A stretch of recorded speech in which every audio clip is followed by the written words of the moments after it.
Καλησπέρα σας κυρίες και κύριοι. Μια ακόμα εκπομπή προκλήσεις ξεκινά ευθύς αμέσως από το Ionian Channel. Να καλησπερίσουμε τους τηλεθεατές μας από την γειτονική μας Κεφαλονιά, καθώς επίσης και από την νοτιοδυτική Ελλάδα, βέβαια και εκείνους οι οποίοι μας παρακολουθούν διαδικτυακά από οποιοδήποτε σημείο του πλανήτη και αν βρίσκονται μέσα από την ιστοσελίδα μας www.ioniantv.gr.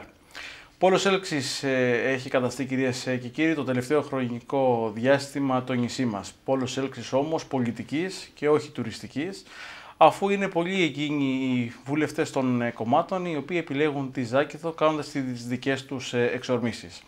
Σήμερα στην εκπομπή μας, στα πλαίσια και του προσυνεδριακού διαλόγου που έχει ξεκινήσει το κόμμα της Νέας Δημοκρατίας, φιλοξενούμε τον βουλευτή Άρτας, τον κύριο Γεώργιο Στήλιο. Κύριε Βουλευτά, να σας καλωσορίσουμε στη Ζάκυνθο, να σας ευχαριστούμε που είστε κοντά μας. Καλησπέρα κύριε Μούτσιο και σε εσάς και στους τηλεθεατές του Ionian Channel, στους Ζακυνθινούς, στους Κεφαλονίτες, σε όλη τη Δυτική Ελλάδα. Καλησπέρα σε όλους. Βρίσκομαι στη Ζάκυνθο στα πλαίσια, όπως είπατε και εσείς, του προσυνεδριακού διαλόγου της Νέας Δημοκρατίας, εν ώψη του συνεδρίου που θα γίνει στο τέλος Ιουνίου. Να πω ότι την Κυριακή μεθαύριο στην έδρα της Περιφέρειας Ιωνίων Νήσων στην Κέρκυρα έχουμε το κεντρικό μας προσυνέδριο και πριν βουλευτές, κομματικά στελέχη από την κεντρική διοίκηση της Νέας Δημοκρατίας μαζί με μένα επισκεφτόμαστε το νησί της Ζακύνθο. Έχουμε ήδη συναντηθεί με φορείς της περιοχής, με φορείς του νησιού. Έχουμε και άλλες συναντήσεις σε εξέλιξη με τους διάφορους φορείς. Καταγράφουμε τα ζητήματα και τα προβλήματα του νομού. Υπάρχει μια αλληλεπίδραση. Εγώ ως βουλευτής, εκπρόσωπος της κοινοβουλευτικής ομάδας της Νέας Δημοκρατίας, δεσμεύομαι να πάρω το μήνυμα από τους συμπολίτες σας, από τους Ζακυνθινούς, και δεσμεύουμε να υπάρχει μια παρέμβαση σε όσα ζητήματα απαιτείται και χρειάζονται, που μπορούν να συμβάλλουν στο γενικό καλό και να βοηθήσουμε τη Ζάκυνθο και τους ανθρώπους του νησιού να έχουν καλύτερες συνθήκες διαβίωσης. Επί της ουσίας, κύριε Βουλευτά, διαπιστώνουμε ότι κάνετε πράξη την εντολή του Προέδρου της Νέας Δημοκρατίας και Πρωθυπουργού Αντώνη Σαμαρά. Ανοιχτείτε και αφουγκραστείτε τις τοπικές κοινωνίες. Αυτό βέβαια το τελευταίο το οποίο μας είπατε για την καταγραφή προβλημάτων και για την κωδικοποίησή τους, φαντάζομαι, εν ώψη και του συνεδρίου, θα το κρατήσω για την συνέχεια της συζήτησης και θα ήθελα να ξεκινήσουμε λέγοντας ότι σήμερα εκατομμύρια Έλληνες είναι άνεργοι και προβλέπεται να αυξηθεί ακόμα περισσότερο ο αριθμός τους μέσα στο 2013. Το εύλογο λοιπόν ερώτημα το οποίο θέτουμε είναι τι θα γίνει με όλο αυτό το εργατικό δυναμικό το οποίο χάνεται. Καταρχήν να πω ότι ζούμε μέσα στην κοινωνία και εμείς και οι βουλευτές και τα κομματικά στελέχη και τα πολιτικά στελέχη. Δεν είμαστε έξω από την κοινωνία και τη ζωή, είμαστε ανάμεσα στους συμπολίτες μας, βιώνουμε το πρόβλημα. Το βιώνουμε και στις δικές μας και στις οικογένειές μας, στους συγγενείς μας, στους φίλους μας, στους γειτόνους μας. Ξέρουμε πολύ καλά ότι υπάρχει κρίση οικονομική. Είναι μια κοινότυπη διαπίστωση πλέον. Βρισκόμαστε στη μέση μιας κρίσης οικονομικής που μας έχει φέρει σε πολύ δύσκολη θέση. Ένα φαινόμενο κοινωνικό πάρα πολύ δύσκολο και ένα πολύ μεγάλο πρόβλημα σήμερα για τη χώρα μας είναι το ζήτημα της ανεργίας. Μακάρι να μπορούσε η ανεργία να λήξει με μια δήλωση, ας πούμε, ή με ένα κεντρικό πλάνο, με ένα κεντρικό σχέδιο. Μέχρι τώρα η πολιτική πρακτική, η ιστορία, η ζωή η ίδια έχει δείξει ότι το πρόβλημα της ανεργίας δεν λύνεται με μια απόφαση. Είναι κάτι το οποίο χτίζεται, οργανώνεται, δημιουργείται, συντονίζεται και θέλει χρόνο για να μπορέσει να λυθεί. Συνεπώς δεν είμαι από τους πολιτικούς που θα έρθω και θα κάνω μία δήλωση και θα πω ότι τον άλλο μήνα θα λήξουμε το πρόβλημα της ανεργίας που είναι τεράστιο. Χρειάζεται να δημιουργήσουμε εκείνες τις δομές και εκείνες τις βάσεις στην χώρα όπου θα μπορέσουμε να δημιουργηθούν θέσεις εργασίας, να έρθουν επενδύσεις, να σταθεροποιηθεί η κατάσταση για να λυθεί έτσι το πρόβλημα της ανεργίας. Και προς αυτή την κατεύθυνση εργαζόμαστε σας μεταφέρω ότι και ο Πρωθυπουργός προς αυτή την κατεύθυνση, για αυτό το σκοπό εργάζεται, προς τα εκεί είναι προσανατολισμένος. Εξάλλου θέλω να αναφέρω μερικά παραδείγματα. Είδατε πρόσφατα την συμφωνία που έγινε με την Costco και την Hewlett Packard για την διανομή των εμπορευμάτων τους από το λιμάνι του Πειραιά, που αυτό σημαίνει θέσεις εργασίας στη χώρα μας. Είδατε την Unilever που είπε μια σειρά κωδικών προϊόντων θα παράγονται πλέον στην Ελλάδα. Σημαίνει επενδύσεις, σημαίνει καινούργιες θέσεις εργασίας. Με τέτοιες κινήσεις και σε τέτοια πλαίσια θα μπορέσουμε να λυθεί και να τονωθεί το πρόβλημα της εργασίας, για να δοθεί μια λύση η οποία να είναι πιο σταθερή και πιο μόνιμη.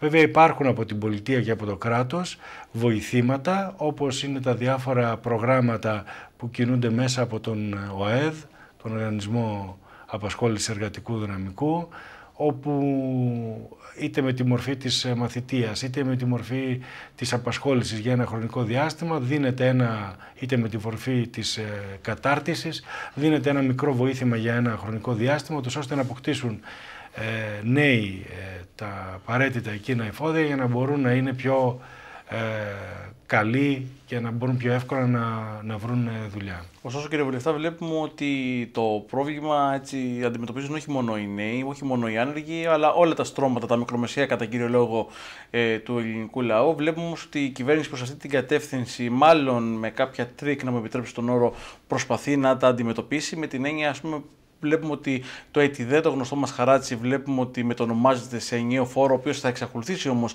να εισπράττεται μέσα από την ΔΕΗ. Βλέπουμε ένα φορολογικό νομοσχέδιο το οποίο δεν είναι δίκαιο κατά τους περισσότερους, είναι λιγότερο δίκαιο κατά κάποιους άλλους.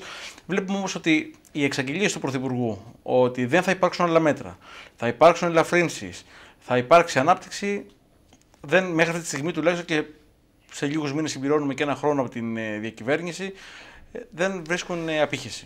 Η ανάπτυξη δεν έρχεται εύκολα. Η ανάπτυξη χτίζεται, οργανώνονται, δημιουργούνται οι βάσεις για να μπορέσουμε πάνω σε αυτές να προχωρήσουμε και να έρθει η ανάπτυξη. Για να έρθει η ανάπτυξη χρειαζόμαστε να μην είναι η χώρα στον κρεμό. Αυτό το έχουμε γλιτώσει. Να θυμηθούμε πού βρισκόμασταν πριν από ένα χρόνο. Ακριβώς, ήμασταν στον αέρα, δεν ξέραμε αν η Ελλάδα θα παραμείνει στην Ευρώπη, αν θα είναι στην Ευρωζώνη, αν θα είναι το νόμισμά μας το ευρώ. Αυτό δεν υπάρχει πλέον και είναι ένα μεγάλο βήμα. Έχει αποκατασταθεί η αξιοπιστία της χώρας μας στο εξωτερικό σε μεγάλο βαθμό. Υπάρχει αυτή τη στιγμή στην Ελλάδα μια πολιτική σταθερότητα. Έχουμε μια κυβέρνηση που τη στηρίζουν τρία κόμματα με τελείως διαφορετικές ιδεολογικές αντιλήψεις και τρία κόμματα που έχουν ξεχωριστές, εκ διαμέτρου αντίθετες αφετηρίες. Στηρίζουν αυτή την κυβέρνηση και έχουμε στη χώρα μας μια πολιτική σταθερότητα. Ενώ, επιτρέψτε μου να κάνω μια σύγκριση, άλλες χώρες του Ευρωπαϊκού Νότου, η Ιταλία, η Ισπανία δεν έχουν και δεν δείχνουν τη σταθερότητα που έχουμε εμείς. Συνεπώς αυτό είναι ένα πρώτο συγκριτικό πλεονέκτημα. Όσον αφορά το ΕΤΙΔΕ, να απαντήσω σε αυτό που είπατε, όσον αφορά το ΕΤΙΔΕ, το γνωστό χαράτσι που λέμε όλοι οι Έλληνες, που πρόκειται για έναν φόρο άδικο. Πρώτοι εμείς το έχουμε πει πάνω απ' όλα. Να θυμηθούμε όμως άδικο, διότι, να εξηγήσω γιατί το λέω ότι είναι άδικος, διότι εγώ πληρώνω τον ίδιο φόρο με τον γείτονά μου που μπορεί να έχει πολύ μικρότερα και πολύ χαμηλότερα εισοδήματα με τον βουλευτή. Όμως ζούμε στην ίδια περιοχή, είμαστε γείτονες, πληρώνουμε το ίδιο. Και αν έχουμε και το δικό μου το σπίτι, αν είναι καινούργιο, ενώ το δικό του μπορεί να το βάζω σε πιο άσχημες, κάνω μια πιο δυνατή σύγκριση, το δικό του είναι ένα σπίτι 40 ή 50 χρόνων, πάλι θα πληρώσουμε το ίδιο. Πρόκειται για έναν άδικο φόρο. Το λέμε. Γιατί μπήκε αυτός ο φόρος όμως, για να δούμε γιατί. Αυτός ο φόρος ήρθε από το Πασόκ όταν ήταν στην κυβέρνηση, από τον Υπουργό τότε Οικονομικών, τον Βενιζέλο, και την κυβέρνηση του Πασόκ, διότι δεν δούλευε ο φοροεισπρακτικός μηχανισμός στη χώρα μας. Με απλά λόγια, δεν ήταν οργανωμένες οι εφορίες της χώρας δεν είχαν εισπράξει το φόρο ακίνητης περιουσίας, που γνωρίζουμε όλοι ότι ο φόρος ακίνητης περιουσίας πόσο κλιμακωτά πήγαινε, αυτός που ήταν αδύναμος δεν πλήρωνε, στα χωριά δεν πλήρωνε για παράδειγμα καθόλου, ενώ τώρα πληρώνουν όλοι το χαράτσι. Λοιπόν, συνεπώς εκείνο, επειδή δεν επιτέλεσε το ρόλο του ο φοροεισπρακτικός μηχανισμός, γι' αυτό το λόγο μπήκε το χαράτσι, ένα έκτακτο μέτρο. Λοιπόν, άρα χρειάζεται να έχουμε ένα κράτος το οποίο να είναι οργανωμένο, να έχει συγκεκριμένες δομές, να μπορεί να επιτελέσει το ρόλο του και το σκοπό του και να πιάσουμε τη φοροδιαφυγή που κάθε φορά εξαγγέλλεται από όλους τους πολιτικούς, αλλά ποτέ δεν πληρώνουν αυτοί οι οποίοι φοροδιαφεύγουν, πληρώνουν αυτοί οι οποίοι είναι συνεπείς Έλληνες πολίτες, πληρώνουν νοικοκυρέοι, δεν πληρώνουν αυτοί οι οποίοι εισπράττουν μεγάλα εισοδήματα και πληρώνουν αυτοί οι οποίοι έχουν την ευθύνη απέναντι στο ελληνικό κράτος, στην ελληνική πολιτεία και είναι νόμιμοι. Αυτό είναι άδικο. Αυτό είναι άδικο, το γνωρίζετε, το γνωρίζετε και εσείς και αυτό προσπαθούμε να διορθώσουμε. Θα μπορούσε βέβαια η κυβέρνηση να κινηθεί στην κατεύθυνση της πάταξης του παρεμπορίου και της μεγαλύτερης φοροδιαφυγής. Αυτό ακριβώς κάνει. Ο στόχος και ο σκοπός είναι να μην έχει καμία σχέση ο πολίτης με την εφορία. Εξαρτάται πώς το προσεγγίζεις. Η δική μου προσέγγιση και ως άτομο, ως βουλευτής του Γιώργου του Στήλιου και της παράταξης μου, της Νέας Δημοκρατίας που συμμετέχει στην κυβέρνηση, θέλουμε λιγότερη σχέση του πολίτη με την εφορία. Θέλουμε να μην έχει καμία σχέση ο πολίτης με τον εφοριακό. Και αυτό μπορεί να γίνει με την αξιοποίηση της τεχνολογίας. Υπάρχουν χρήματα από τα ευρωπαϊκά προγράμματα, από το τομεακό πρόγραμμα του Υπουργείου Ηλεκτρονικής Διακυβέρνησης, που μπορούμε να φτιάξουμε αυτές τις τεχνολογικές δομές, να τις υποστηρίξουμε όπως γίνονται σε άλλες χώρες, να μην έχει σχέση ο πολίτης με την εφορία, να μην μπορούμε να έχουμε φοροδιαφυγή και να μην μπορούμε να έχουμε και εισφοροδιαφυγή. Έτσι το κράτος μας θα είναι και πιο οργανωμένο και πιο καλά θα μπορέσει να ανταποκριθεί στο ρόλο του, θα έχει πιο καλά έσοδα και θα μπορεί να παρέχει στις ομάδες εκείνες που έχουν πρόβλημα, όπως είναι για παράδειγμα το ζήτημα της ανεργίας, να παρέχει κίνητρα, να μπορέσουμε να τονώσουμε την απασχόληση για να δώσουμε λύση στα προβλήματα. Μόνο έτσι λύνονται τα προβλήματα. Και να κάνω και μια άλλη παρατήρηση. Από τις πολιτικές δυνάμεις του τόπου δεν έχει ακουστεί μια προσέγγιση διαφορετική πώς θα μπορούσε να λυθεί το πρόβλημα της ανεργίας, ούτε έχει διατυπωθεί κάποια συγκεκριμένη πρόταση. Γι' αυτό λοιπόν και από το βήμα που μου δίνετε εσείς, καλώ και τις άλλες πολιτικές δυνάμεις που είναι στη χώρα, αυτές που συμμετέχουν στο Κοινοβούλιο είτε εδώ στην τοπική κοινωνία στη Ζάκυνθο, να βρούμε τους κοινούς τόπους, να βοηθήσουν με την κριτική τους, με τη στάση τους, με τη συμπεριφορά τους, να λύσουμε τα προβλήματα και να πάνε ένα βήμα μπροστά. Την κύρια ευθύνη και την πρωτοβουλία την έχει η κυβέρνηση, όμως και αυτοί μπορούν να μην υιοθετούν άκρητα οποιοδήποτε αίτημα και να μην κάνουν αντιπολίτευση μόνο και μόνο για την αντιπολίτευση. Στις επαφές που είχατε μέχρι τώρα στο νησί μας, έτσι σκιαγραφώντας για τα σημαντικότερα προβλήματα, ποια είναι η άποψή σας και να ξεκινήσουμε έτσι με το θέμα των απορριμμάτων, της διαχείρισής του και αυτή έτσι, τη διχογνωμία που υπάρχει για την κατασκευή του νέου χιτή. Έχω κάνει επαφές, δεν θα ήθελα τώρα απόψε εδώ να μιλήσω αύριο στη συνέντευξη τύπου, θα μιλήσω συνολικότερα για το νησί. Έχω να πω ότι είναι ένα πανέμορφο νησί η Ζάκυνθος, είναι πρώτη φορά που είμαι στο νησί σας, στη Ζάκυνθο. Έχει φυσικές ομορφιές, πάρα πολλές, από όσο μπόρεσα να διαπιστώσω, είναι και μια πάρα πολύ ωραία ημέρα σήμερα. Με τους ανθρώπους που συνομίλησα, που είδα το πρωί τον Δεσπότη, τον Αντιπεριφερειάρχη, τον Εμπορικό Σύλλογο, τον Σύλλογο των Ξενοδόχων, τον Σύλλογο των Ελαιοτριβαίων, τον Σύλλογο των Εστιατόρων, είδα ότι είναι νοικοκυρέοι, είναι άνθρωποι της δουλειάς, όπου θέλουν να υπάρχουν ξεκάθαροι όροι, ξεκάθαροι κανόνες λειτουργίας, ώστε να μπορέσουν να αναπτύξουν τις δουλειές τους, τις επιχειρήσεις τους, να παίξει το κράτος το ρόλο του τον ελεγκτικό και με ένα σταθερό πλαίσιο να μπορέσουν να δημιουργήσουν πλούτο και με ο κόπος τους να αποδώσει, ώστε να πάει το νησί μπροστά. Έχω μία πάρα πολύ θετική γνώμη για το σύνολο των ανθρώπων που συνάντησα σήμερα, οι οποίοι μπορώ να πω ότι είναι άξιοι αντιπρόσωποι των συλλόγων και των φορέων τους. Μου δώσαν μια εικόνα των ζητημάτων που υπάρχουν στην περιοχή Σαφή. Θα συνεχίσω και απόψε να συναντήσω και άλλους και αύριο το πρωί και θα τα μιλήσουμε στη συνέντευξη τύπου. Πάντως, κύριε Βουλευτά, η πρακτική η οποία τηρείται και αυτή την φορά και έχει τηρηθεί και σε όλες τις προηγούμενες περιόδους, όπου κλιμάκια της Νέας Δημοκρατίας αλλά και των άλλων κομμάτων ήρθαν στη Ζάκυνθο, κωδικοποίησαν προβλήματα, τα ενέταξαν στο κυβερνητικό τους πρόγραμμα, ούτε μία φορά δεν υπήρξε η επίλυση ενός ζητήματος που απασχολεί το νησί. Ξέρω βέβαια ότι η πολιτική η οποία χαράζεται, και σας διακόπτω, είναι ενιαία, είναι συνολική, αλλά εν πάση περιπτώσει φαντάζομαι ότι θα πρέπει να υπάρχουν και κάποιες εξατομικεύσεις και κάποιες ιδιαιτερότητες. Πάντως σας λέω ότι δεν υπάρχει ούτε μία φορά σε πρόγραμμα κυβερνητικού κόμματος που να επιλύθηκε κάτι. Η σημερινή δική μου η συνεργασία, ο διάλογος, η επικοινωνία με τους Ζακυνθινούς θα μπορεί να φέρει θετικά αποτελέσματα. Αυτά το είπα και πριν στην τοποθέτησή μου. Υπάρχουν ζητήματα που μπορούμε να δώσουμε λύσεις και εγώ να παρέμβω, όχι να κάνω κάποιο προσωπικό ρουσφέτη, έτσι όπως το λέμε στη γλώσσα μας, στην καθημερινή, ούτε για να κάνω κάποια προσωπική χάρη, αλλά για να βοηθήσουμε το σύνολο, για να βοηθήσουμε τους πολλούς και να αντιμετωπίσουμε ένα θέμα που αφορά τον κόσμο. Θα ξανάρθω στη Ζάκυνθο, δεν είναι πρώτη φορά που έρχομαι, και ως εκπρόσωπος της κοινοβουλευτικής ομάδας της Νέας Δημοκρατίας θα ξανάρθω, και ο ίδιος ατομικά θα ξανά είμαι πάλι εδώ.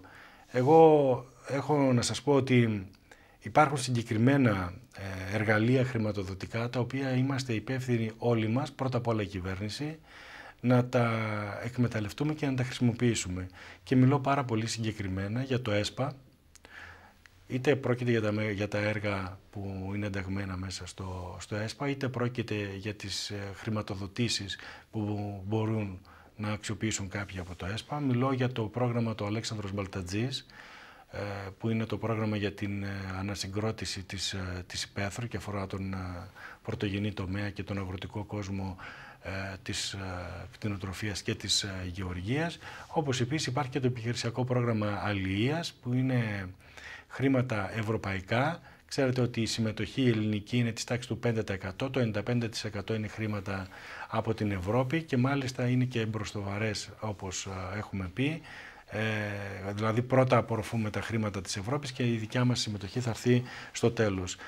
Το ΕΣΠΑ λοιπόν τελειώνει το 2015. Το 2013 είναι η τελευταία χρονιά στην οποία μπορούμε να γίνουν αναθεωρήσεις, τροποποιήσεις, εντάξεις, συγκεκριμένες στόχευση σε συγκεκριμένα ειδικά προγράμματα τοπικά αναπτυξιακά, και να υλοποιηθούν και να κλείσουν μέχρι το 2015. Είναι υποχρέωσή μας απέναντι στις τοπικές κοινωνίες και στις επόμενες γενιές να εκμεταλλευτούμε αυτά τα χρήματα, αυτούς τους κουμπαράδες. Όμως εδώ είμαι υποχρεωμένος να κάνω και την εξής παρατήρηση. Για να τρέξει το ΕΣΠΑ χρειάζεται να χρησιμοποιήσουμε τις δυνάμεις όλου του λαού, και χρειάζεται όλοι οι Έλληνες πολίτες να δώσουμε τον καλύτερό μας σε αυτό. Από τον απλό προϊστάμενο, τον απλό τμήματάρχη μιας υπηρεσίας, μέχρι τον Γενικό Διευθυντή, τον Γενικό Γραμματέα του Υπουργείου, τον Υπουργό τον ίδιο. Όλοι μαζί οφείλουμε να τρέξουμε, να ξεπεράσουμε τα εμπόδια και τις αγκυλώσεις που υπήρχαν μέχρι τώρα. Διότι η γραφειοκρατία δεν την ορίζει ο Υπουργός, δεν την ορίζει η κυβέρνηση, τη διαμορφώνουμε μόνοι μας. Σε αυτό λοιπόν γι' αυτό αλλά κοινοτροπίας δηλαδή και στη στράτευση. Βεβαίως, στη στράτευση όλες οι δυνάμεις του τόπου θα μπορέσουμε να αντιμετωπίσουμε και να λύσουμε τα προβλήματα. Γι' αυτό ζήτησα και από την αντιπολίτευση να κάνει την κριτική της, να πει τις προτάσεις της, αλλά να βοηθήσει να ξεπεράσουμε τα προβλήματα, και από εκεί και πέρα θα βρούμε τον τρόπο να ξεχωρίσουμε τις μικροκομματικές ή τις μικροπολιτικές μας διαφορές, και στο τέλος το λέω και το πιστεύω συνειδητά, ο λαός είναι αυτός ο οποίος θα αποφασίσει ποιος θέλει να τον αντιπροσωπεύει στο κοινοβούλιο, ποιος θέλει να έχει την πλειοψηφία και να είναι κυβέρνηση. Έτσι είναι η δημοκρατία, τη σεβόμαστε και με αυτόν τον τρόπο λειτουργούμε και δουλεύουμε. Κύριε Βουλευτά, εν ώψη του επικείμενου λοιπόν συνεδρίου της Νέας Δημοκρατίας, να περιμένουμε κάποιες αλλαγές σε δομές, σε καταστατικό, ακόμα και σε όνομα? Η Νέα Δημοκρατία είναι ένα κόμμα που βρίσκεται σε επαφή με την κοινωνία, που μετεξελίσσεται, είναι ένα καθαρά ευρωπαϊκό κόμμα, έτσι είναι από τον Κωνσταντίνο Καραμαλή, από τον ιδρυτή της, είναι το κόμμα που έβαλε την Ελλάδα στην Ευρώπη. Η ζωή η ίδια και η τεχνολογία μας δίνει τα εργαλεία και τις μεθόδους να αλλάζουμε τις οργανωτικές μας δομές, να ανασυγκροτούμαστε. Θα προχωρήσει σε κάποιες τέτοιες αλλαγές. Δεν πιστεύω ότι θα προχωρήσουμε σε αλλαγή του ονόματος. Δεν νομίζω ότι με επικοινωνιακούς όρους και με ονοματολογίες μπορούν να λυθούν τα προβλήματα του κόσμου. Τα κόμματα είναι βασικό εργαλείο για να δουλεύει η δημοκρατία. Αυτή τη στιγμή που η Ελλάδα βρίσκεται σε κρίση οικονομική και είμαστε σε πάρα πολύ δύσκολες συνθήκες, η ονοματολογία δεν θα βοηθούσε. Η αλλαγή του ονόματος ή το να παραμείνει το ίδιο δεν εξυπηρετεί σε κάτι. Είναι το τυπικό της υπόθεσης. Είναι το τυπικό, είναι για επικοινωνιακούς λόγους. Δεν νομίζω ότι είναι η ουσία. Εκείνο που χρειαζόμαστε εμείς σήμερα, χρειαζόμαστε ουσία και αποτέλεσμα. Αυτό ζητούν οι πολίτες από εμάς. Κάντε κάτι, μεταφέρετε. Μου το είπαν και εδώ στη Ζάκυνθο, μου το λένε και οι Αρτινοί. Πέστε τα εκεί πάνω σε αυτούς που αποφασίζουν. Το λένε και σε μένα που είμαι βουλευτής. Πέστε σε αυτούς που είναι στα Υπουργεία και αποφασίζουν. Και εδώ μου το είπαν και οι Αρτινοί μου το λένε. Να μεταφέρουμε το μήνυμα, τον παλμό και το σφιγμό που υπάρχει από την κοινωνία και να ενεργήσουμε άμεσα και να εφαρμόσουμε άμεσα. Δεν έχουμε το δικαίωμα να θεωρητικολογούμε, να λέμε κουβέντες και να μην καταλήγουμε σε συγκεκριμένα αποτελέσματα. Να το πω πολύ συγκεκριμένα. Είμαστε υποχρεωμένοι να γίνουμε πρακτικοί. Αυτό χρειαζόμαστε από όλους μας. Να βλέπουμε το πρόβλημα, να βλέπουμε τις λύσεις στην νομιμότητα, με βάση τον νόμο, να δίνουμε αυτές τις λύσεις και να προχωράμε. Και ένα τελευταίο ερώτημα, έτσι ολοκληρώνοντας, δημοσκοπικού χαρακτήρα. Οι τελευταίες δημοσκοπήσεις δείχνουν μια καλπάζουσα άνοδο της Χρυσής Αυγής. Μάλιστα οι αναλυτές και οι ειδικοί επισημαίνουν ότι θα μπορούσε να είναι και δεύτερο ή τρίτο κόμμα σε μια επόμενη εκλογική αναμέτρηση, αν μειωθούν ακόμα περισσότερο τα ποσοστά του ΠΑΣΟΚ και της Νέας Δημοκρατίας. Πώς σχολιάζεται ένα τέτοιο ενδεχόμενο? Η άκρα δεξιά τέτοια κόμματα, τέτοια φαινόμενα όπως είναι της Χρυσής Αυγής έχουν εμφανιστεί και στην Ευρώπη, έχουν κάνει έναν κύκλο, δεν οδηγούν κάπου, δεν μπορούν να είναι δυνάμεις ισχυρές στην κοινωνία, είναι περιορισμένες δυνάμεις. Νομίζω ότι και στην Ελλάδα θα κάνει τον κύκλο της η Χρυσή Αυγή. Μπορεί να έχει, καταγράφεται και στις δημοσκοπήσεις, μία άνοδο. Δεν το πιστεύω ότι η ελληνική κοινωνία και ο ελληνικός λαός θα παρασυρθεί και θα πάει σε ακραίες και σε βίαιες, σε κόμματα που ασπάζονται βίαιες λύσεις και βίαιες προτάσεις όσον αφορά την ελληνική κοινωνία. Δεν θέλω να το πιστέψω ότι θα γίνει αυτό το πράγμα και είμαι σίγουρος ότι δεν πρόκειται να γίνει. Θα κάνει τον κύκλο της και νομίζω θα γίνει ό,τι έχει γίνει και στην Ευρώπη, που κάποια στιγμή είχαν ένα ξέσπασμα λίγο μεγαλύτερο σε ποσοστά της τάξης του 8, 9, 10% στη Γαλλία και μετά είναι κόμματα που μπαίνουν, δεν μπαίνουν στη Βουλή, υπάρχουν ή δεν υπάρχουν. Αυτή είναι η δική μου η προσωπική εκτίμηση όσον αφορά το συγκεκριμένο κόμμα της Χρυσής Αυγής. Όπως επίσης πιστεύω ότι όλα τα κόμματα που επενδύουν σε ακραίες θέσεις και σε βίαιες θέσεις και δεν λένε ξεκάθαρα το τι πρεσβεύουν και το τι θέλουν, ότι περιστασιακά λόγω της συγκυρίας και της οικονομικής κατάστασης μπορεί να αυξάνονται ή να μειώνονται. Η δικιά μου η προσέγγιση είναι ότι οι λύσεις για τη χώρα θα πρέπει να είναι μέσα στην Ευρώπη, μαζί με τα υπόλοιπα ευρωπαϊκά κράτη, κυρίως με τα κράτη του Ευρωπαϊκού Νότου που έχουμε ίδιας μορφής και ίδιας παρόμοιας φύσης προβλήματα, αλλά δεν διανοούμε ποτέ και νομίζω το καταλαβαίνει μετά και το παράδειγμα τα γεγονότα που συνέβησαν στην Κύπρο πριν από 10 μέρες, ότι η Ελλάδα από μόνη της θα μπορούσε να σταθεί στον κόσμο. Από αρχαιοτά των χρόνων εμείς είχαμε σχέσεις με άλλους λαούς, με άλλες χώρες, είμαστε ανοιχτοί στον πολιτισμό, στο εμπόριο, στις συναλλαγές, αλίμονο εάν αυτό περιοριστούμε και κόψουμε τις επικοινωνίες μας και τις σχέσεις μας με τους άλλους λαούς και τις άλλες χώρες. Και πιστεύω ότι μέσα στην Ευρώπη. Θέλω όμως να κλείσουμε με το εξής. Εγώ είμαι Έλληνας βουλευτής, εκπροσωπώ τον ελληνικό λαό, είμαι με τα συμφέροντα των Ελλήνων, είμαι με τα συμφέροντα της χώρας μου, είμαι με τα συμφέροντα των συμπολιτών μας. Δεν είμαι με τα συμφέροντα των άλλων Ευρωπαίων. Είμαστε στην ίδια περιοχή, είμαστε στην Ευρωζώνη, οι Γερμανοί είναι με τους Γερμανούς και οι Έλληνες είναι με τους Έλληνες. Και το λέω για να το ξεκαθαρίσουμε, για να το γνωρίζουν και οι συμπολίτες εδώ πέρα, και αυτή είναι και άποψη και του Προέδρου της Νέας Δημοκρατίας και της Νέας Δημοκρατίας συνολικότερα, διότι βρίσκουν αφορμές διάφοροι να λένε ότι και να δημιουργούν εντυπώσεις. Κύριε Βουλευτά, σας ευχαριστούμε για την καλοσύνη σας να είστε κοντά μας σήμερα. Εγώ ευχαριστώ πολύ. Κυρίες και κύριοι, να περάσουμε σε ένα σύντομο διαφημιστικό διάλειμμα και σε λίγο επιστρέφουμε και πάλι κοντά σας. Κυρίες και κύριοι, κοντά μας έχουμε τον βουλευτή της Β' Περιφέρειας Πειραιώς, τον κύριο Ιωάννη Λαγό, με το κόμμα της Χρυσής Αυγής, καθώς επίσης και τον περιφερειάρχη του κόμματος στα Ιόνια νησιά, τον κύριο Νίκο Λεμοντζή. Να σας καλωσορίσουμε στη Ζάκη, να σας ευχαριστούμε που είστε κοντά μας σήμερα. Ευχαριστούμε πολύ. Κύριε Βουλευτά, επισκεφτήκατε το νησί μας, αν δεν κάνω λάθος είναι η πρώτη φορά που έρχεστε, με αφορμή την διανομή τροφίμων που έγινε με πρωτοβουλία του τοπικού πυρήνα της Χρυσής Αυγής σε συμπολίτες μας Έλληνες. Και θα θέλαμε έτσι το πρώτο σχόλιο σχετικά με αυτή την διοργάνωση. Καταρχήν δεν ήρθα μόνο για το συγκεκριμένο λόγο που λέτε, ήρθαμε και για μια εκδήλωση που έχουμε σήμερα το βράδυ να πραγματοποιήσουμε.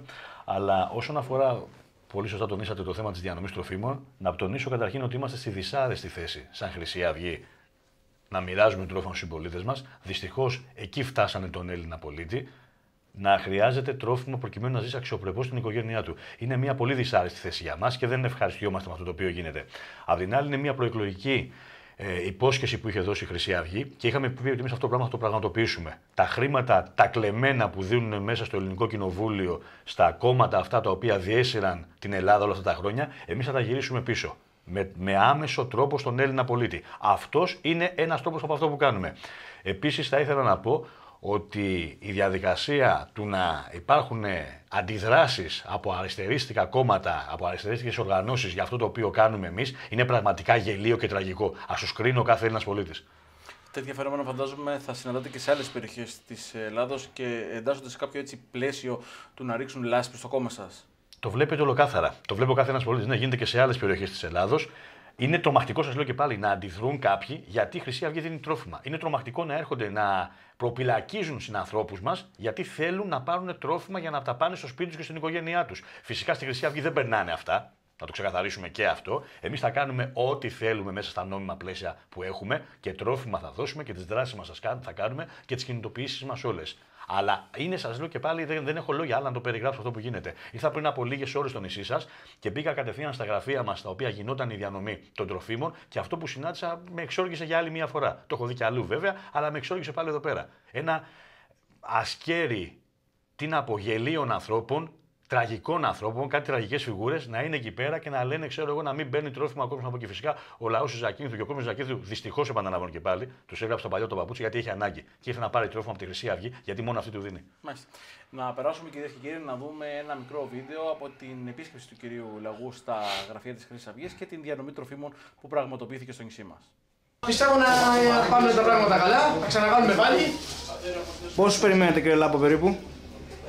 Αυτή τη στιγμή έχουμε δώσει πάνω από 120 από 150 και έρχονται συνέχεια. Ο κόσμος έρχεται να πάρει συνέχεια. Δίνετε και ρούχα σήμερα, εκτός από τρόφιμα? Ναι, έχουμε και ρούχα έξω και διαλέγει ο κόσμος. Τα τρόφιμα τι είναι, ξερά τροφή, γάλατα? Είναι γάλατα, είναι μακαρόνια, έχουμε γιαούρτες μέσα, έχουμε κοντόπουλο, έχουμε πατάτες, έχουμε μήλια, φακές, ρύζι, νερά. Ένα σχόλιο σας για το Δήμο που πήρε απόφαση να μην έρθει ο κόσμος σε αυτή τη σημερινή εκδήλωση? Αφήνω τον κόσμο να καταλάβει την νοημοσύνη που υπάρχει το Δημοτικό Συμβούλιο και ο Δήμαρχος. Δυστυχώς. Όταν ο ίδιος ο Δήμαρχος λέει στους πολίτες να μην έχουν να πάρουν τρόφιμα. Προφανώς έχει πολύ μεγάλη ανάγκη ο κόσμος, έτσι. Αυτό βγαίνει ως συμπέρασμα. Αυτό δεν έχει ανάγκη. Μοναχά τα χαράτσα της κυβέρνησης, αλλά έχει και τα χαράτσα και του Δήμου. Εκείνα δεν τα σκέφτεται το Δήμος.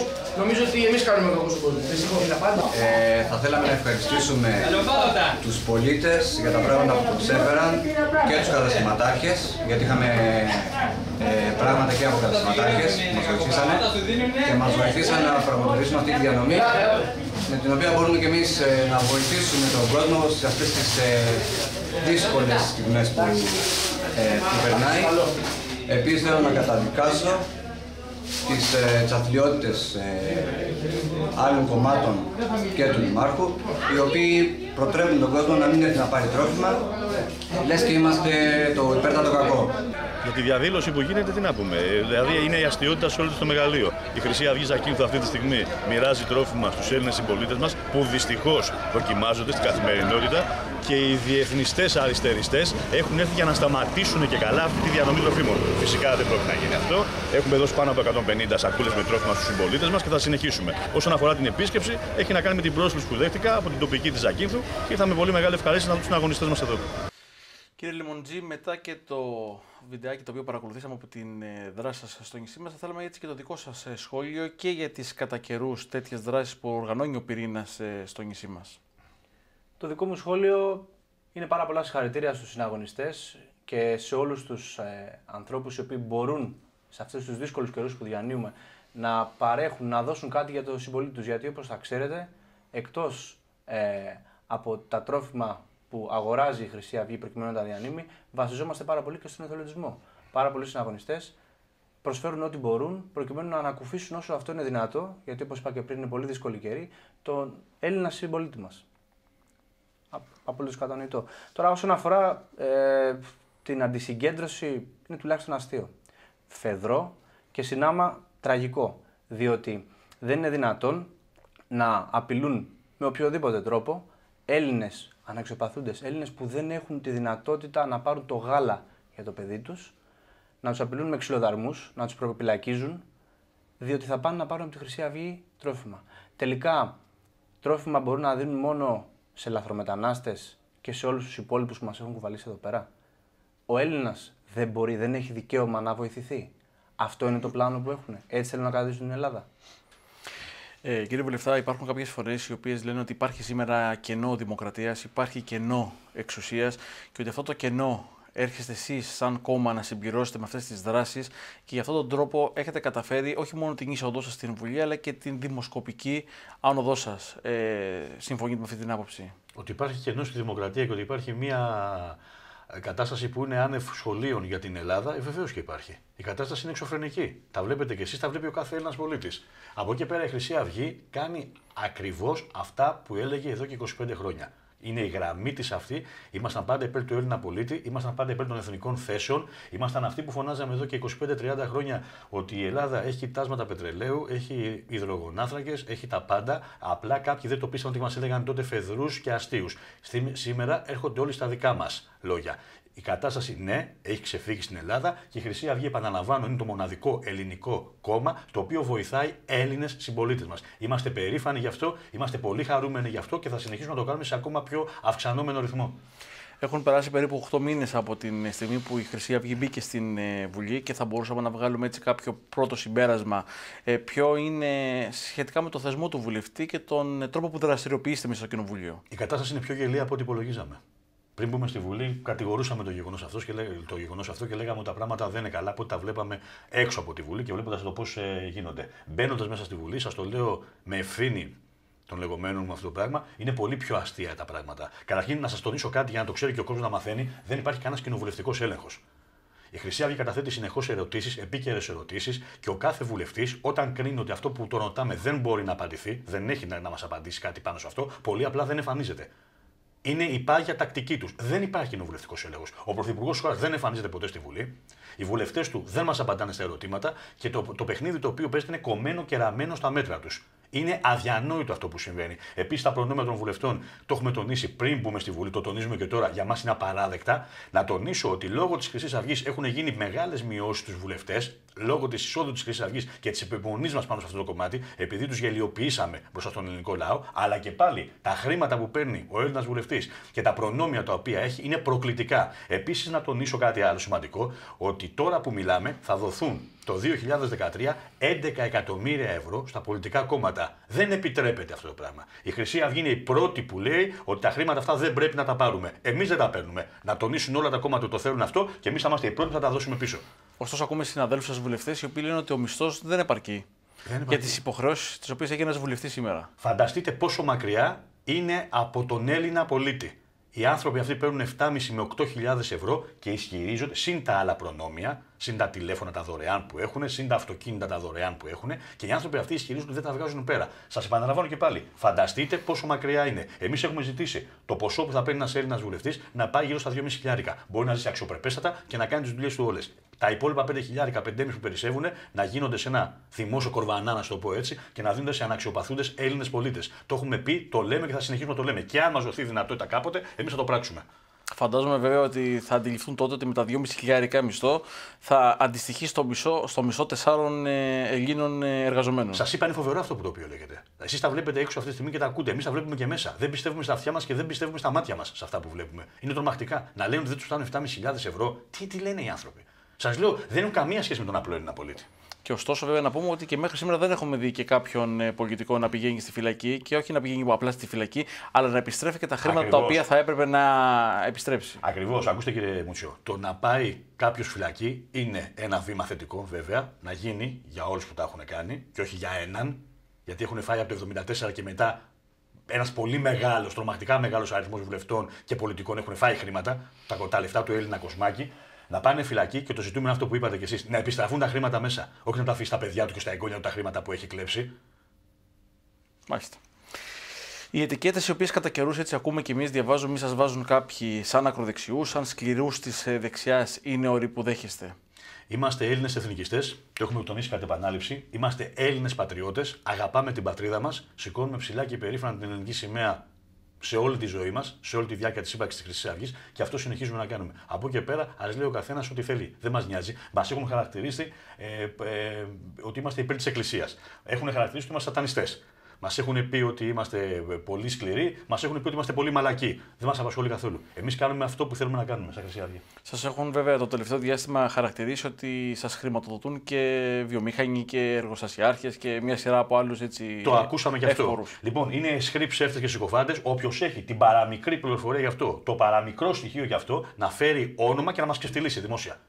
Τον προκαλούμε. Αλλιώς ξεφτυλίζεται αυτός. Σύμφωνα, όπως είπα και στην αρχή, με τα ποσοστά των τελευταίων δημοσκοπήσεων, σας φέρνουν τρίτο κόμμα. Πιθανώς, αν λέει μειωθούν δραστικά τα ποσοστά του ΠΑΣΟΚ και της Νέας Δημοκρατίας, ίσως και δεύτερο, με πολλαπλάσιες έδρες στη Βουλή. Σας προβληματίζει το γεγονός αυτό με την έννοια της περισσότερης ευθύνης? Όχι. Η Χρυσή Αυγή δεν φοβάται την ευθύνη. Απέναντίας το χαιρόμαστε.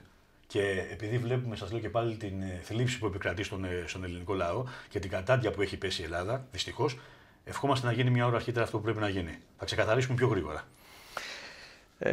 Μεταξύ των σημερινών συναδέλφων σας στο Ελληνικό Κοινοβούλιο. Σας παρακαλώ, δεν θέλω να με λέτε συνάδελφο με αυτούς. Σας λέω ειλικρινά αυτό το πράγμα, δεν τους έχω αποκαλέσει πολλές συναδέλφους, δεν αισθάνομαι το ίδιο με αυτούς. Είμαστε Έλληνες πολίτες που έτυχε βάσει της πίστης μας και της ιδεολογίας να μπούμε στο Ελληνικό Κοινοβούλιο. Δεν είμαστε συνάδελφοι με αυτούς. Θα μπορούσαν λοιπόν κάποιοι από αυτούς να κατηγορηθούν σήμερα για εθνική προδοσία, για την κατάσταση που έχει φτάσει η χώρα? Βέβαια. Υπάρχουν αρκετοί Έλληνες πολιτικοί, πρωτοκλασσάτοι, να σας το πω έτσι, και πρώην πρωθυπουργοί και πρώην υπουργοί σε σοβαρά υπουργεία, οι οποίοι έχουν παίξει συγκεκριμένο ρόλο προκειμένου η Ελλάδα να φτάσει σε αυτό το σημείο. Και πρέπει να κατηγορηθούν και εμείς θα το επιδιώξουμε αυτό για εθνική προδοσία. Όπως εμείς, να ξέρετε κάτι, μάλλον το ξέρετε, απλά το τονίζω για να το ακούει και ο κόσμος, ήμασταν οι μοναδικοί που ζητήσαμε να αποδοθούν ευθύνες και στον Γιώργο Παπανδρέου και στον Βαγγέλη Βενιζέλο. Γιατί τα υπόλοιπα κόμματα που το παίζανε μέχρι τώρα πολύ σκληροπυρηνικά, ΣΥΡΙΖΑ και ΚΚΕ και εναντίον σε όλους αυτούς, όταν κάναμε την πρόταση εμείς δεν τη δέχτηκαν και βάλανε μόνο τον Παπακοσταντίνου. Βρήκαν και καλά ένα εξελαστήριο θύμα προκειμένου να τιμωρηθεί, ο οποίος δεν θα τιμωρηθεί ούτε αυτός φυσικά, έτσι. Απλά είναι άλλα λόγια να αγαπιόμαστε η όλη ιστορία, να περάσει ο καιρός και να ξεχαστεί και να αντιμετωπίζει άλλα προβλήματα ο κόσμος, να έχουμε τις αυτοκτονίες, να έχουμε τις ταλαιπωρίες και να συνεχίζεται η διαδικασία αυτή. Μιας και αναφερόμαστε έτσι στο Κοινοβούλιο και στους βουλευτές. Πιστεύετε ότι παντού υπάρχουν καλοί και κακοί? Πιστεύετε ότι υπάρχουν και καλοί κομμουνιστές? Κοιτάξτε, να σας πω κάτι. Εγώ σέβομαι τον οποιοδήποτε είναι ακόμα και εχθρός μου, αν έχει ιδεολογία και αν πράττει αυτά που λέει. Καλός κομμουνιστής για μένα δεν μπορεί να υπάρχει, από την άποψη ότι ο καλός και δογματικός κομμουνιστής είναι εναντίον της ενιαίας πατρίδας, εναντίον της ενιαίας θρησκείας. Είναι το δόγμα τους και είναι η θεωρία στην οποία πιστεύουν. Από αυτή την άποψη, λοιπόν, μπορεί να είναι καλός κομμουνιστής στην ιδεολογία του, αλλά όχι σωστός άνθρωπος για εμένα. Μάλιστα. Κύριε Λεμοντζή, είναι αρκετά και τα προβλήματα έτσι που τρέχουν και στο νησί μας και στα υπόλοιπα Ιόνια νησιά. Θα θέλαμε έτσι να δούμε λίγο τη θέση του κόμματος της Χρυσής Αυγής, του πυρήνα εδώ της Ζακίνθου, σχετικά με σημαντικά θέματα. Και να ξεκινήσουμε από το θέμα της διαχείρισης των απορριμμάτων, με το θέμα του υπερκορεσμένου χιτά και της αναζήτησης νέας θέσης για την κατασκευή χιτή. Όσον αφορά αυτό το θέμα, είναι τουλάχιστον αστεία η πρόταση που κάνει ο Δήμαρχος αυτή τη στιγμή να μετακινηθούν τα απορρίμματα σε ένα σημείο για το οποίο δεν υπάρχει περιβαλλοντολογική μελέτη. Συνεπώς, η Χρυσή Αυγή τονίζει και υποστηρίζει ότι θα πρέπει αυτό να γίνει μονάχα εκεί που θα υπάρχει περιβαλλοντολογική μελέτη, κατάλληλες συνθήκες και μόνο εκεί. Δεν είναι δυνατόν δηλαδή να έχουν τα απορριμματοφόρα να ανεβαίνουν σε έναν δρόμο ο οποίος έχει τόσο μεγάλη ανάκληση. Και συνδράμουν και άλλοι βέβαια λόγοι. Μάλιστα. Ένα άλλο πάλι θέμα έτσι, που είναι στην επικαιρότητα το τελευταίο διάστημα είναι η αδιαφορία που επιδεικνύει το Υπουργείο Υγείας ό,τι έχει να κάνει με τα προβλήματα που αντιμετωπίζει το καινούριο νοσοκομείο. Φαντάζομαι θα γνωρίζετε κι εσείς ότι δεν υπάρχουν χρήματα για καύσιμα, δεν υπάρχουν χρήματα για αναλώσιμα υλικά. Πηγαίνουμε προς μια τουριστική περίοδο με ό,τι κινδύνους συνεπάγεται αυτό για τον τουρισμό, διότι ήδη έχουν ενημερωθεί κάποιες πρεσβείες, κάποια προξενία για την κατάσταση του νοσοκομείου. Αλλά ωστόσο, εμείς εδώ στη Ζάκη θα εξακολουθούμε να μην βλέπουμε φως στο τούνελ αυτού του προβλήματος. Δεν θα πρέπει να θεωρούμε σε καμία περίπτωση ότι όλο αυτό που περιγράψατε είναι τυχαίο ή είναι απόρρια μόνο της οικονομικής κρίσης. Εγώ θεωρώ και η Χρυσή Αυγή γενικά θεωρεί ότι αυτό είναι ένα καλά οργανωμένο σχέδιο για να χτυπηθεί ο τομέας αυτός που λέγεται τουρισμός, ο οποίος είναι πάρα πολύ σημαντικός για την ανάπτυξη της χώρας μας. Δεν είναι δυνατόν ένα νοσοκομείο να μην μπορεί να καλύψει τις ανάγκες αυτών που το έχουν ανάγκη. Είναι τουλάχιστον αστείο. Όσο για αυτό που είπατε ότι δεν υπάρχουν λεφτά για να υπάρξουν τα αναλώσιμα, τα καύσιμα ή οτιδήποτε, εγώ σας λέω ότι λεφτά υπήρξαν όλα αυτά τα χρόνια, λεφτά υπάρχουν ίσως ακόμη και τώρα και είναι όμως καλά κρυμμένα στις τσέπες αυτών που τα διαχειρίζονται. Γι' αυτό και δεν υπάρχουν. Δεν υπάρχει σωστή πολιτική, υγειονομική και περιθαλπτική πολιτική. Όλα αυτά τα χρόνια τι βλέπαμε? Μίζες, φακελάκια και καταστάσεις οι οποίες έχουν φέρει τη χώρα σε αυτό το σημείο στο οποίο είναι. Άρα λοιπόν αυτό είναι λογικό απότοκο όλων αυτών που έχουν συμβεί όλα αυτά τα χρόνια από τη μεταπολίτευση μέχρι σήμερα. Κύριε Βουλευτά, στην καθημερινή σας επαφή που έχετε με αρκετούς Έλληνες, τι είναι αυτό που σας μεταφέρουν και σας λένε ότι τους οδήγησε στο να έρθουν κοντά στη Χρυσή Αυγή και να ενταχθούν στο κόμμα σας? Να σας πω κάτι. Εγώ είμαι από την περιοχή του Πειραιά, συγκεκριμένα της Β' Πύρος. Είναι περιοχές πολύ ταλαιπωρημένες. Εγώ είμαι από το Πέραμα. Είμαι χαρούμενος και πολύ περήφανος για εκεί που είμαι. Είναι άνθρωποι με αξιοπρέπεια, οι οποίοι έχουν μάθει να πολεμάνε στη ζωή τους.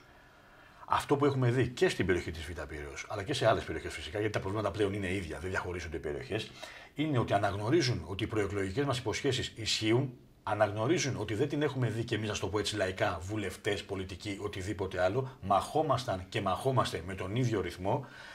Προσπαθούμε να υλοποιήσουμε με όποια λάθη και να κάνουμε, γιατί εγώ δεν διεκδικώ κανένα λάθη για τη Χρυσή Αυγή. Είμαστε άνθρωποι, κάνουμε και εμείς τα λάθη μας. Αλλά τα λάθη αυτά δεν είναι ούτε κακοπροαίρετα, ούτε συνειδητά. Προσπαθούμε να κάνουμε ό,τι καλύτερο. Ο κόσμος το αναγνωρίζει αυτό το πράγμα. Και να αντιστρέψω, αν θέλετε, λίγο την ερώτηση και να σας ρωτήσω εσάς, πώς κρίνετε το γεγονός ότι δεν ακούγεται ούτε ένα θετικό σχόλιο για τη Χρυσή Αυγή από μέσα μαζικής ενημέρωσης, τηλεόραση, ραδιόφωνα, εφημερίδες, κανέναν δημοσιογράφο, κανείς δεν έχει πει καλή κουβέντα για τη Χρυσή Αυγή. Κι όμως η Χρυσή Αυγή σε σχέση με το 2012, λίγο πριν τις εκλογές, το 0,3% κατάφερε να κάνει 13, 14, 15% αυτή τη στιγμή. Είναι το αίσθημα που έχει ο κόσμος για εμάς και είναι το καλύτερο κριτήριο αυτό. Αυτό είναι. Ναι, κύριε Λεμοντζή, δεν ξέρω αν θέλετε να κάνετε κάποιο σχόλιο σχετικά με αυτά που μας είπε ο κύριος Βουλευτής. Συμφωνώ απόλυτα με τον συναγωνιστή.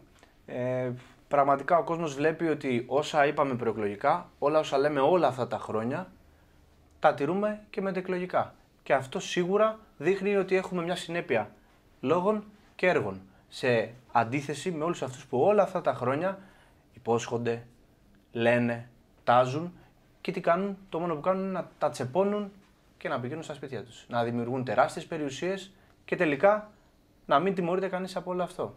Η Χρυσή Αυγή είναι ένα κίνημα το οποίο έχει μια ιστορία πίσω. Έχει μια ιδεολογία την οποία ακολουθεί κατά γράμμα και δεν έχει κάνει πίσω ούτε ένα χιλιοστό από όλα όσα έλεγε προεκλογικά. Και αυτό είναι που αναγνωρίζει ο κόσμος. Ότι είμαστε αληθινοί, ότι είμαστε αγνοί, ότι είμαστε άνθρωποι που ζουν και κινούνται ανάμεσά τους. Κύριε Βουλευτά, για ποιο λόγο ακόμα θα πρέπει κάποιος στις επερχόμενες εκλογές να στηρίξει το κόμμα της Χρυσής Αυγής? Αν είναι αξιοπρεπής άνθρωπος με αγάπη για την πίστη του και την πατρίδα του, πρέπει να στηρίξει τη Χρυσή Αυγή. Δεν υπάρχει άλλος που να το κάνει. Πολύ απλά γι' αυτό. Δεν υπάρχει κανείς άλλος που να τα λέει αυτά τα πράγματα και να τα πράττει. Είμαστε οι μοναδικοί που είπαμε αυτά τα πράγματα. Κάποιοι ίσως να τα είπαν και αυτοί μετά από ένα ορισμένο διάστημα, δηλαδή πριν από λίγους μήνες, να σου το πω έτσι, και καθαρά καιροσκοπικά. Και αυτό φαίνεται. Βγήκαν κάποιοι άνθρωποι να το παίξουν πατριώτες, να το παίξουν επαναστάτες, να το παίξουν έτσι και ήταν αυτοί που μέχρι τώρα ήταν αυτοί που ήταν στο σάπιο αυτό κατεστημένο το οποίο διέσυρε τον Έλληνα πολίτη. Λοιπόν, η Χρυσή Αυγή δεν έχει καμία σχέση με αυτούς, το αποδεικνύουμε και είμαστε αυτοί που θέλουμε να απελευθερώσουμε την πατρίδα μας. Η πατρίδα μας αυτή τη στιγμή είναι υποδουλία. Είναι κάτω από μια μπότα, δεν έχει καμία ανεξαρτησία. Η Χρυσή Αυγή θα μοχθήσει και θα παλέψει γι' αυτό. Όποιος θα είναι αξιοπρεπής άνθρωπος με σεβασμό για τον εαυτό του πρώτα απ' όλα και μετά για την πατρίδα του πρέπει να είναι με εμάς. Προχθές, αν δεν κάνω λάθος, ο κύριος Σόιμπλερ έκανε μια δήλωση ότι η Ελλάδα και η Γερμανία είναι σε πολύ, η Ιρλανδία, συγγνώμη, είναι σε πολύ καλό δρόμο, αλλά δεν φαίνεται ακόμα φως στο τούνελ. Υπάρχει τελικά ελπίδα για τον τόπο μας? Αυτή τη στιγμή όχι. Με τις παρούσες συνθήκες και όπως κινείται η διαδικασία, με ανθρώπους που κυβερνούν τη χώρα, η οποία δεν έχουν διάθεση να βοηθήσουν τη χώρα, απλά έχουν διάθεση να βοηθήσουν τα μικροπολιτικά τους ωφέλη, δεν υπάρχει. Και αυτό το βλέπουμε, να σας πω κάτι, δεν θα πάω πιο μακριά, θα πάω από το 2010. Που ανέλαβε ο τότε Πρωθυπουργός της Ελλάδας, μας έκανε εκείνες περίφημες δηλώσεις από τον Καστελόριζο ότι θα μπούμε μέσα σε αυτή τη δίνη, αλλά σε ένα χρόνο, σε 2 χρόνια θα έχουμε αλλάξει. Εγώ βλέπω ότι έχουν περάσει 3 χρόνια από τότε και η κατάσταση έχει επιδεινωθεί. Ο Παπανδρέου έφυγε, ήρθε εν συνεχεία άλλος Πρωθυπουργός, ήρθε ο Βενιζέλος, η κατάσταση συνεχίζεται, ήρθε ο Σαμαράς, όλοι μας λένε ότι πάνε καλύτερα πράγματα, όλοι οι πολιτικοί θεωρούν ότι έτσι είναι τα πράγματα, όλοι το βλέπουν από αυτούς εκτός από τον Έλληνα πολίτη. Ο Έλληνας πολίτης βάζει το πιστόλι στον κρόταφο και δυστυχώς αυτοκτονεί ή κρεμιέται. Έχουμε 3.500 αυτοκτονίες αυτή τη στιγμή από αυτούς, εξαιτίας αυτών που λένε τα πράγματα πάνε καλά. Είναι αισχροί ψεύτες. Ολοκληρώνοντας την συνομιλία μας, τι μήνυμα θα θέλετε να δώσετε στους πολίτες και της Ζακίνθου και των Ιωνίων νήσων και κατ' επέκταση και της υπόλοιπης Ελλάδας? Εγώ θέλω να δώσω καταρχήν στους συναγωνιστές εδώ στη Ζάκυνθο πολλά συγχαρητήρια για τον αγώνα που κάνουν σε όλες τις φωλιές και στα Ιόνια νησιά που υπάρχουν και οπουδήποτε άλλο της Χρυσής Αυγής, γιατί δίνουν μια μάχη πραγματικά μόνοι τους εναντίον όλων, πραγματικά, και όποιος δεν το πιστεύει αυτό, ας έρθει να το δει. Να τους πω ότι πρέπει να κρατήσουν την ψυχραιμία τους, την πίστη τους, όλοι οι Έλληνες πολίτες, την αξιοπρέπειά τους και το σεβασμό τους. Είμαστε Έλληνες πολίτες, έχουμε περάσει πολύ πιο δύσκολα χρόνια. Η Ελλάδα μας δεν καταστράφηκε ποτέ. Περάσαμε δύσκολες στιγμές, αλλά πάντα αναγεννηθήκαμε. Το ίδιο θα γίνει και τώρα, το υποσχόμαστε. Μάλιστα. Κύριε Λεμετζή, δεν ξέρω αν θέλετε κάτι να προσθέσετε κι εσείς. Απλά να προσθέσω και να τονίσω ότι ο Έλληνας πέρασε πολύ δύσκολες στιγμές, όπως είπε και ο συναγωνιστής. Πείνασε, πέρασε δυσκολίες, ωστόσο αναθάρισε. Δεν υπάρχει λόγος να σκύβουν το κεφάλι, πρέπει να έχουν αξιοπρέπεια και πρέπει να προσπαθούν να κάνουν υπομονή, να δουλέψουν όμως, ώστε να βγει η Ελλάδα από αυτή τη δύσκολη κατάσταση στην οποία την έχουν οδηγήσει. Μάλιστα. Να σας ευχαριστούμε που ήσασταν κοντά μας σήμερα. Να ευχαριστήσουμε και εσάς, κυρίες και κύριοι. Ανανεώνουμε το ραντεβού μας για την ερχόμενη Τρίτη. Καλό σας βράδυ. Σας ευχαριστούμε και εμείς.